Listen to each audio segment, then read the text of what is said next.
Have you ever truly stopped to consider why some women choose to walk a path less traveled? A path of solitude? Not because circumstance forces it upon them, but because it is a deliberate, conscious choice? It's a question that often surfaces, wrapped in judgment, tinged with pity, or simply met with a profound misunderstanding. We've been taught subtly and overtly that a woman's worth, her happiness, her very fulfillment is inextricably linked to partnership, to a man, to a relationship that validates her existence. And when she steps outside that expected narrative, whispers begin, questions arise, and often, what is seen is not power but a void. But what if we were to turn this premise on its head, to look beyond the surface of what society deems conventional, and truly grasp a deeper, more profound truth? It's not about loneliness at all. No, it's about liberation. It's about a kind of freedom that few truly understand, a freedom born not of absence, but of an unwavering presence within oneself. What if the very act of choosing solitude, in a world that clamors for connection, is the most radical, most powerful act of self-respect a woman can undertake? There's a hidden power in this choice, a truth that most people simply cannot see, or perhaps are unwilling to confront. She is not cold, she is clean. Clean of external validation, clean of societal expectations, clean of the need to perform a role that does not resonate with her deepest self. What they often call weakness, this perceived lack of a partner, is in fact wisdom. It is the profound wisdom of knowing oneself so intimately, so completely, that the cacophony of external noise fades into an irrelevant hum. It is the wisdom of discerning between a fleeting comfort and an enduring, authentic peace. She has come to understand, in the very core of her being, that respect is not something granted from the outside, but something cultivated from within. And a man, any man, will never truly respect you if you do this. If you abdicate your own self-respect, if you allow your worth to be defined by his presence or absence. Carl Jung, with his profound understanding of the human psyche, often spoke the individuation process, the journey of becoming a whole, integrated person. He understood that this journey often demands a period of turning inward, a deliberate withdrawal from the collective, to confront one's own shadows, to integrate one's own fragmented parts. Seneca, too, the great Stoic philosopher, championed the power of self-sufficiency and the tranquility that arises from a soul independent of external circumstances. He reminded us that true wealth lies not in what we acquire, but in what we are able to release. When a woman chooses this path of intentional solitude, she is not running from connection. She is running towards herself. She is engaging in her own profound process of individuation, a journey that demands courage, introspection, and an unwavering commitment to her own truth. It is during this period that she begins to build a foundation of unshakable self-respect, a foundation so solid that no external force can destabilize it. This is the archetypal shift, the profound journey from confusion and pain to awakening and empowerment. Many women begin their journey entangled in the pain of seeking external validation, the confusion of trying to fit into molds that suffocate their spirit. They might have experienced relationships where their boundaries were eroded, their voices silenced, their worth diminished. But then, a subtle shift begins. Perhaps it's a moment of profound realization, a quiet whisper from their soul that demands to be heard. This whisper leads to a deliberate turning inward, a period of shadow work where they confront the parts of themselves they have disowned, the fears they have suppressed, the wounds they have carried. And through this often uncomfortable yet ultimately transformative process, they begin to awaken. They start to understand that their power does not lie in being chosen, but in choosing themselves. It is a journey from feeling like a supporting character in someone else's story to becoming the undeniable protagonist of their own. This awakening is not a sudden burst of light, but a gradual unfolding, like a lotus blooming in the quiet solitude of a still pond. And how does society react to this blossoming? With discomfort, often. With misinterpretation, certainly. She is too integral to be controlled, too quiet to be ignored, Her power, now rooted in authenticity, can feel threatening to those accustomed to seeing women in more pliable, accommodating roles. They might label her intimidating, too strong, or even lonely, because they cannot comprehend the profound internal richness that fills her life. The truth, in its raw and unadulterated form, often makes people uncomfortable. Her peace, her self-possession, her unwavering gaze upon her own path, challenges the very narratives they have been conditioned to believe about feminine identity. They might see her boundaries as walls, her silence as aloofness, when in reality they are simply sacred spaces, fiercely protected, allowing her to thrive. She has clarified her boundaries, not with anger, but with the quiet resolve of someone who knows her worth. She no longer tolerates disrespect, not because she is rigid, but because she understands that disrespect is a violation of her very being. Her solitude, once perhaps a perceived weakness, has become her strength, her intentional choice to cultivate a life that aligns with her deepest values. It is a declaration, a silent but potent statement that she will not diminish herself to fit into another's narrow perception of who she should be. Her loneliness, if you can even call it that, is not an emptiness to be filled, but a fertile ground where her truest self can flourish, where her intuition can speak without interruption, and where her spirit can soar unburdened by external demands. How many times have you wondered, is loneliness truly failure? Or is it, for some, the ultimate freedom? This is not an invitation to isolation, but a call for integration. It is an invitation to look within, to question the narratives you have absorbed, and to ask yourself what truly constitutes respect, not just from others, but from yourself. This journey, this spiritual and universal realization, is a connection to a larger collective awakening. It is the understanding that when one woman reclaims her power, when she chooses radical self-respect, she sends ripples through the collective consciousness, inspiring others to embark on their own paths of liberation. It is the recognition that true fulfillment does not come from being found by another, but from finding yourself in the most profound and sacred ways. Imagine her then, not a figure of pity, but a beacon of clarity, of peace, of a subtle, unwavering fire. She stands not in defiance, but in quiet celebration of her own sovereignty. Her eyes hold the wisdom of journeys undertaken alone. Her spirit is imbued with the resilience forged in introspection. She is a living testament to the truth that true respect is an inside job, and that a woman who has cultivated this deep internal wellspring of self-worth is a force to be reckoned with, truly respected by all who have the capacity to see. If this touches something in you, if it resonates with a quiet longing for a deeper truth, share it with someone who is willing to remember their own power. And as we delve deeper into this landscape of self-possession, we must confront a stark, undeniable truth. He'll never respect you if you do this. What is this? It's not a single action, but a pervasive pattern, a subtle surrender of your inherent worth, a quiet erosion of your boundaries that over time becomes deafeningly loud. It's the tendency to constantly prioritize his comfort over your conviction, his approval over your inner peace. It's the unspoken plea for validation, the subtle contortion of your desires to fit his expectations, the slow fade of your authentic self into a more palatable, agreeable version. This isn't about blaming men. It's about understanding the universal psychological dynamic at play. Respect, true respect, is always earned by demonstrating that you respect yourself first. Think of the countless narratives woven into the fabric of our society, tales that subtly teach us that a woman's happiness is contingent upon male attention, approval, or presence. From fairy tales where the princess waits for her prince, to romantic comedies where the woman's life only truly begins when she finds the one, the message is consistent. Her completeness resides outside herself. And when this belief takes root, it manifests in behaviors that inadvertently signal a lack of self-reliance, a readiness to diminish oneself for the sake of connection.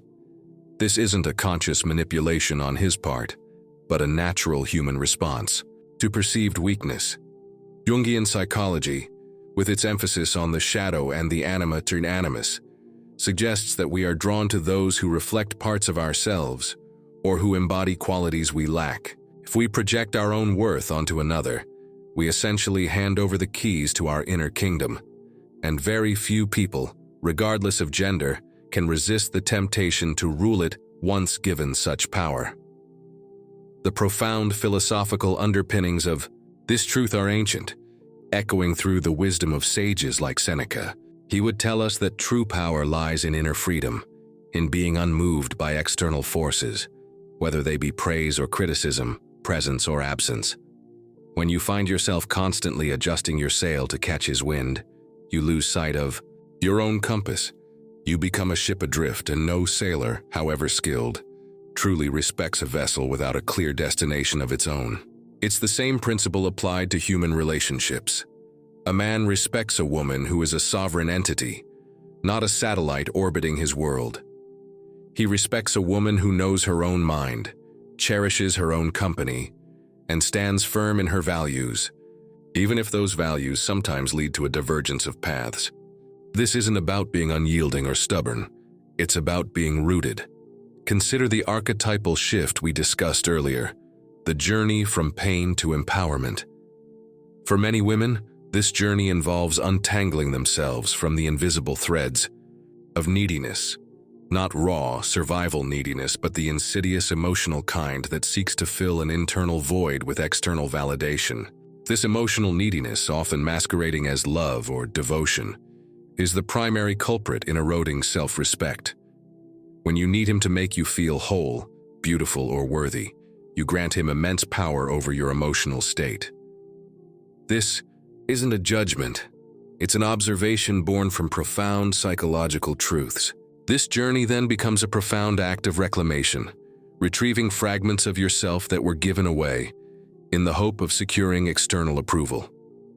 It's about cultivating the inner masculine and feminine in balance, becoming your own protector and nurturer, rather than seeking those roles solely from another. Society, in its often unconscious bias, tends to reward the woman who is perceived as easy to please, flexible, or low maintenance. Yet, paradoxically, these very qualities, when taken to an extreme, lead to a subtle but undeniable loss of respect. The woman who is too accommodating, too quick to forgive infractions against her own dignity, too afraid to voice her displeasure, inadvertently teaches others how to treat her. She becomes, in effect, a doormat, and even the kindest foot will eventually wipe itself upon her. This isn't a deliberate act of malice on his part. It's a natural consequence of human behavior. Boundaries are not walls to keep people out. They are clear lines that define who you are and what you stand for. Without them, you become amorphous, undefined, and easily disregarded. Strengthening your boundaries is a radical act of self-love. It means saying no when every fiber of your conditioned being wants to say yes to maintain peace.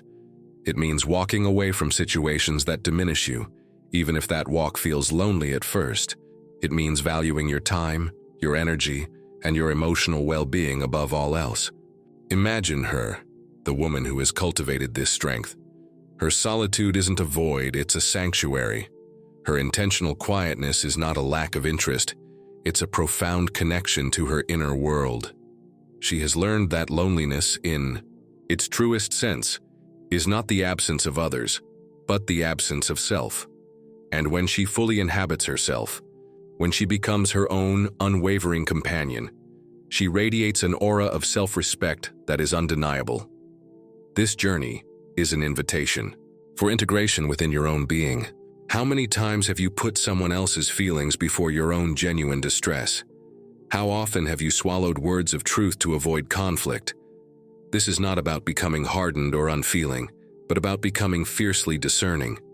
It is about understanding that true connection can only flourish when both parties stand as whole, respectful individuals. The spiritual realization is this: your intrinsic worth is not earned, it is inherent. It is a divine spark that resides within you, unchangeable, unshakable.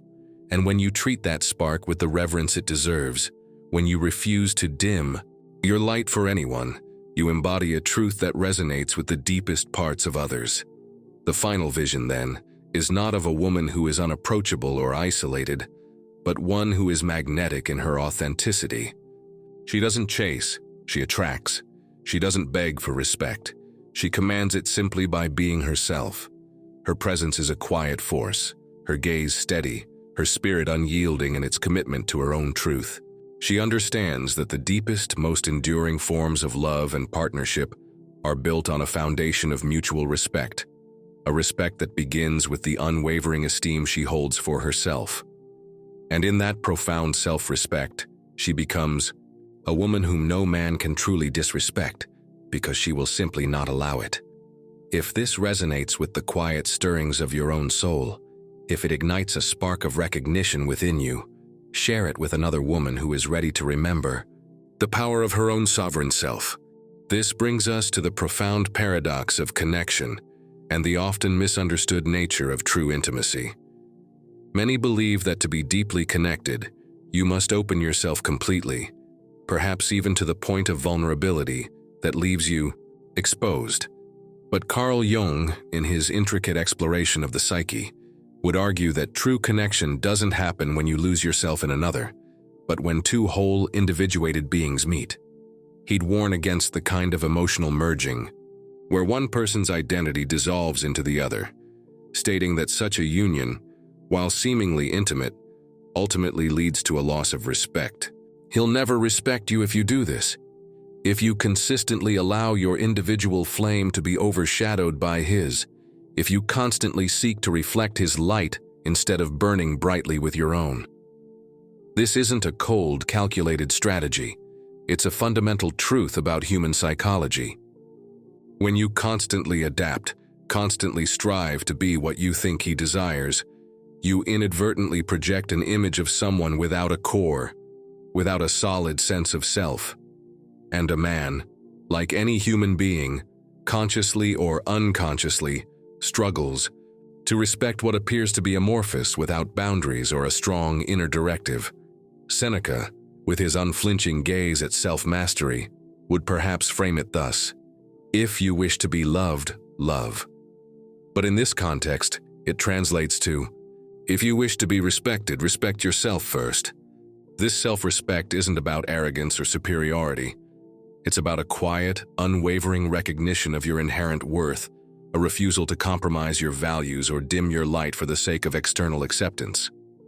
The journey of transformation, from confusion to clarity, often involves shedding the layers of external approval that have defined us for so long. We are taught, from an early age, to be agreeable, to be nice, to be pleasing. These are not inherently negative qualities, but when they supersede your authentic needs and desires, they become chains. The truly empowered woman understands that her value is intrinsic, not contingent upon external validation. She recognizes that chasing after a man's respect, by constantly trying to earn it through concessions and compromises, is a losing battle. Respect is not given, it is recognized. It's a mirror reflecting the respect you have for yourself. Society often paints a picture of a woman who is easygoing or flexible as ideal, subtly suggesting that her lack of strong opinions or personal needs makes her more desirable. Yet this very pliability can ironically lead to being taken for granted. The discomfort many feel around a woman who knows her mind, who sets clear boundaries, and who isn't afraid to walk away from what doesn't serve her, speaks volumes. It's a discomfort born of unfamiliarity with true, unyielding self-respect. She isn't being difficult, she is simply being clear. She isn't being cold, she is being clean, clean of the residue of past compromises, clean of the desperate need to be liked. This clarity, this unwavering self-possession, is precisely what commands genuine respect. Her boundaries are not meant to push others away, but to define her sacred space, to communicate what she values and what she will not tolerate. Imagine a garden without a fence. It's vulnerable to every passing foot, every hungry animal. But a garden with a clear, well-maintained fence can flourish, its beauty protected and nurtured. Her boundaries are the fence around her soul, allowing her to cultivate her inner world, her passions, her peace. This choice to cultivate her own garden, to be truly present with herself, is often misinterpreted as loneliness. But for her, it's a profound act of self-fidelity. It's the strength to be alone, not because she has no options, but because she chooses solitude over compromise. This loneliness is, in fact, a fertile ground for inner growth, for listening to the whispers of her own soul. This quiet revolution within, this shift towards radical self-respect, is a profound call for integration. It asks us to bring together the fragmented parts of ourselves, the part that craves connection, and the part that yearns for sovereignty. It asks us to honor both. How many times have you felt a subtle tremor of self-betrayal when you've said yes to something you truly meant no to? This journey is about healing that disconnect. The spiritual realization is this: your relationship with yourself is the foundation for all other relationships. When you honor your own intrinsic worth, you radiate a truth that attracts genuine connection and repels what is inauthentic. The final vision is of a woman who stands in her power, not in defiance, but in radiant self-acceptance. She is not defined by her relationships, but by her own magnificent spirit. Her presence is a testament to the profound truth that respect is not something you demand, but something you embody. She has learned that the most profound forms of love and admiration come from a place of mutual respect, a respect that begins with an unwavering commitment to her own authentic self. And in that powerful embodiment of self-respect, she becomes a woman whom no man can truly disrespect, because she has already set the standard, firmly and unequivocally, for how she is to be treated. If this resonates with your journey, if it sparks a desire for deeper self-understanding, share it with another woman who is ready to reclaim her power.